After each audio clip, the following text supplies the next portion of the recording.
bersama Kasidah dengan judul Ilmu ada Syekh Husni yang menawar pun sama tamam 20% dan gaji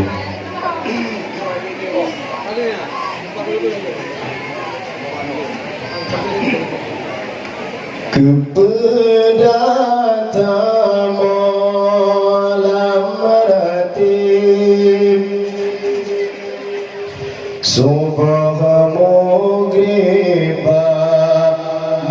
musalla tapi ilmu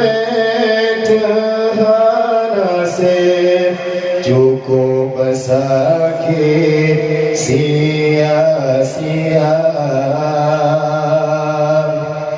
batengan sahana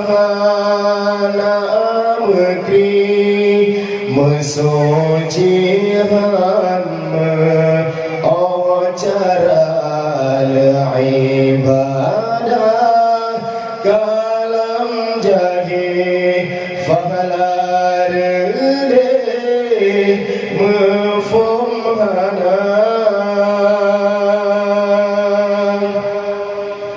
tamsin darah on keladin dahab ibu ibadah dan ilmu sayang waten hasilana ilmu agama hayrakan kepilihan ban situlah tapi wajib Bandung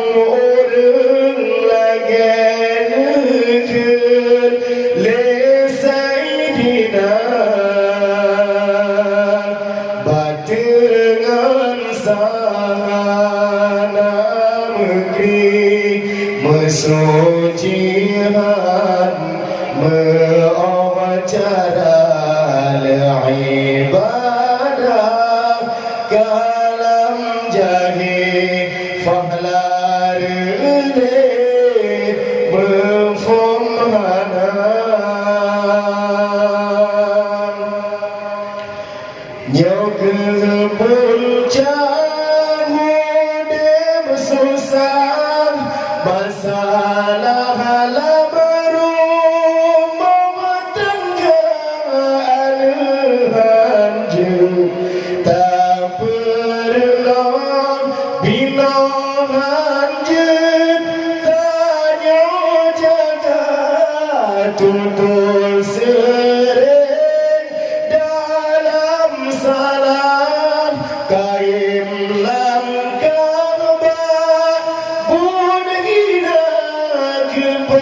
pemimpin hana ade tasmike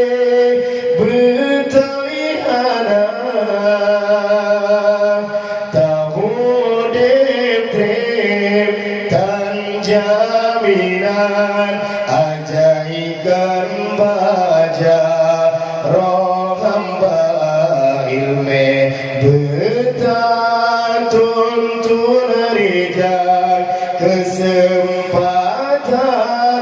han mejisa belum nyata dari katro janji Rabbana ilmen jabun lam alam geneja pulan ulama